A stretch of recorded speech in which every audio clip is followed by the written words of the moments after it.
Hello my lovely, welcome to the monthly video where I review how the journal and planner system that I created at the beginning of the year is going, what's working, what's not working, what I'm liking and disliking, to give you ideas on how to use your journal and planner if you're trying to create a system. Plus, I share with you tips along the way if you're trying to journal more consistently. And if you are trying to create a journal and planner system, make sure to watch my other video next where I guide you through how to think through and create a system that works for you. So if you're ready, let's just jump right in. If you're new here, welcome. My name is Seppi and I share with you simple and practical tips to live a happier life. And my daily companion is my planner and I use the Hobonichi Cousin. This is the second year that I'm using it, and after assessing my journal and planner system, I have been really enjoying it a lot because I got very specific with how I want to be using it. I use my Hobonichi Cousin as a functional planner instead of combining planner and daily journaling like I did last year. I still incorporate decorative elements every day because I like combining doing something creative every day, even if it's in a small way, and having aesthetic spreads because it just makes it a lot more enjoyable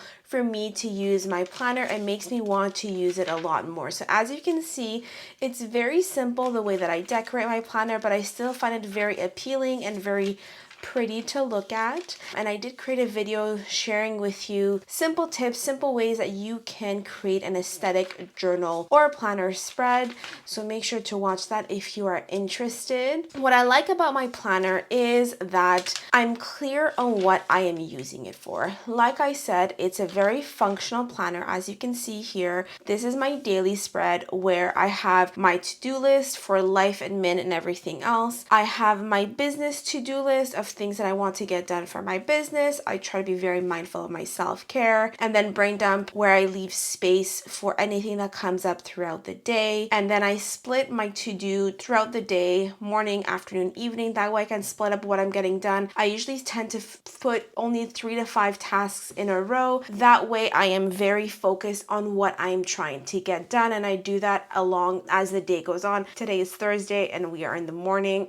So here's how I use it as a functional planner as well. The other thing that I added this year that I really like is at the beginning of the month, there is a page that I didn't know what to use it for and it always ended up being blank. Some people use it for their goals, some people use it for their vision board. I use my bullet journal for my monthly goals and my vision board. So because it's a functional planner, I decided that I'm going to put all my life admin tasks, whether I get them done this month or not, it's just reminders of things that I need to be getting done. So that way when I sit down do my weekly planning, I look at my list to see if there's anything that I can get done that week to stay on top of all the life stuff that inevitably comes up and we tend to procrastinate on. Same thing for my weekly spreads. Nothing has changed. I keep it very straightforward and very functional. I keep using the same format to keep it simple every single week when I sit down to organize my week. I have my to-do list for the week. I have some meal ideas because I like to cycle sync my life with my cycle. I track my workouts and my daily steps. If I have any appointments, I input it. And if I have anything that I know that I need to get done a specific day, then I write it out. And that's really it. It's quite simple. It's not as filled out, but I also don't mind that. And I'm able to keep track of everything that I need to get done throughout the week to stay organized. The other thing that I have is my monthly spread. So when I sit down to plan my week, I usually toggle between the monthly spread and the weekly spread. So that way I can organize my week. If I know ahead of time what's happening, input it here. That way I can get my workouts, etc. organized. So for example, one day I know there's a lot happening like socializing, then I know maybe that day I won't have time to work out, so I have to work out the day before, for example. The other thing that I've been really enjoying is having the yearly overview. As you can see, the year at a glance. I use it for my habits tracker because I didn't have much of a use for it last year. It makes it a lot easier so I don't have to create a habit tracker every single month in my bullet journal. And then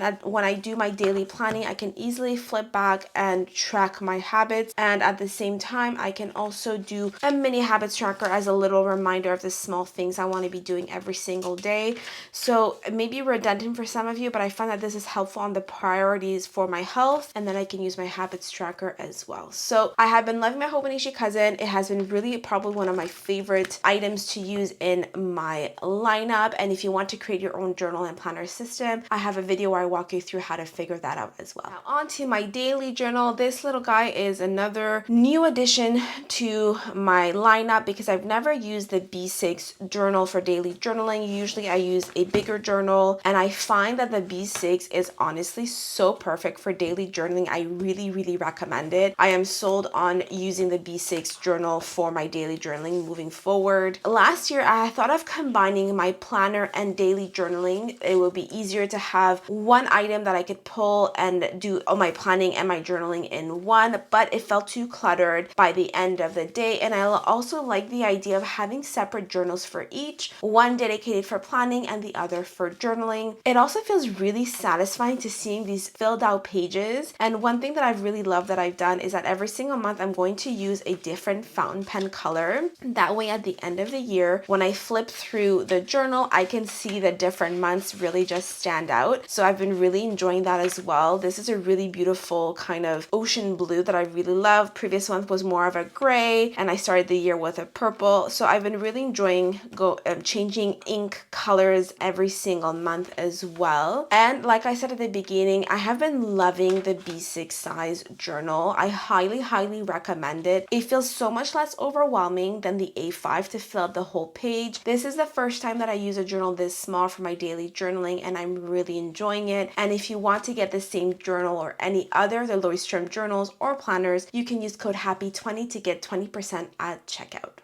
This month, I didn't use my bullet journal as much as I have in the previous month, so I had a really strong start to the year. But this month, there was a lot going on. I got sick and I just was not feeling very well. So I really didn't fill up my bullet journal very much, but I do miss it. I did really enjoy creating these spreads for the month and the goals, guide you through how to pick a planner. So I did really enjoy creating some creative spreads, but that's really it. I feel like I am getting better at making creative spreads, and it's something that I've missed. It has become a lot faster and easier to do. And my bullet journal is a mix of my goals and a mix of creativity, as you can see here. So I really enjoy my bullet journal. I kind of missed using it this month. So I really want to make sure that next month I make a little bit more time to be able to do creative spreads. But like I said, I was sick this month, so I'm going to be a little bit more kind with myself. At the start of every month, I do prepare a monthly spread. So I do a monthly spread, I prepare my goals, then I create a good memory spread, and then I leave it open for any spreads that I want to create or get inspired by a quote, something that I saw online, like you can see here. So next month, I'd like to use my bullet journal more because I started the year strong, and I really have been enjoying seeing so many of these pages filled out. So that's one thing for next month that I like to change. But at the same time, I want you to also be realistic with the time that you have and how much you can actually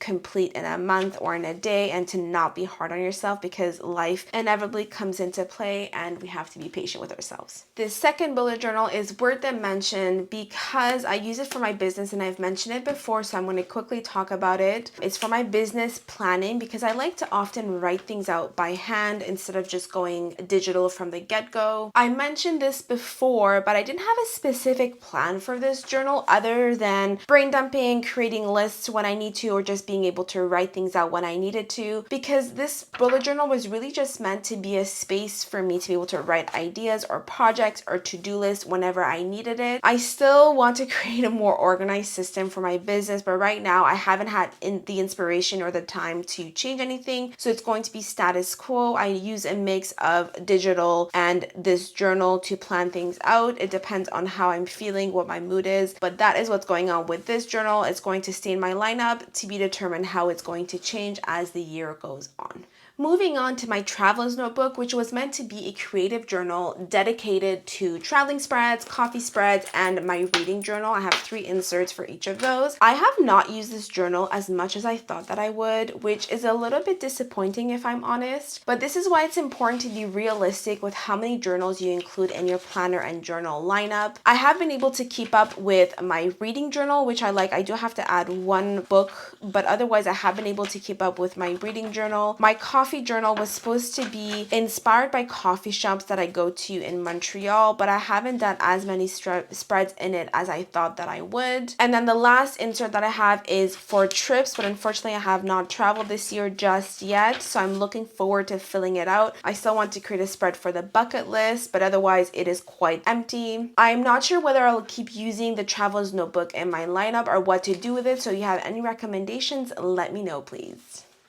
Another journal that I have enjoyed and I like the idea behind it is the Leuchtturm's Change Journal, which provides different methods to make small changes, and it's supposed to be journaling in less than 3 minutes per day. So the idea is very good and definitely something that I am into, especially when it comes to personal development. But I have to say that I don't reach for it because I already journal in my own way, and I like to ask myself questions or meditate and then journal whatever comes up for that day. I do think that it is a helpful journal, especially if you don't know how to journal and you need more of a guide and you want to journal for your personal development. I do think it's a great journal to start you off or to give you a bit of structure. However, for me, it wasn't as useful because, like I said, I have my own system. The times that I have used it, I have enjoyed it because it made me look at things a little bit differently, made me think about things a different way, and it is only just 3 minutes, so it did feel satisfying to be able to do one journaling session in less than 3 minutes. So I do recommend it for those of you that are looking for something a bit more structured, a bit more guided, but don't have a lot of time to dedicate to journaling.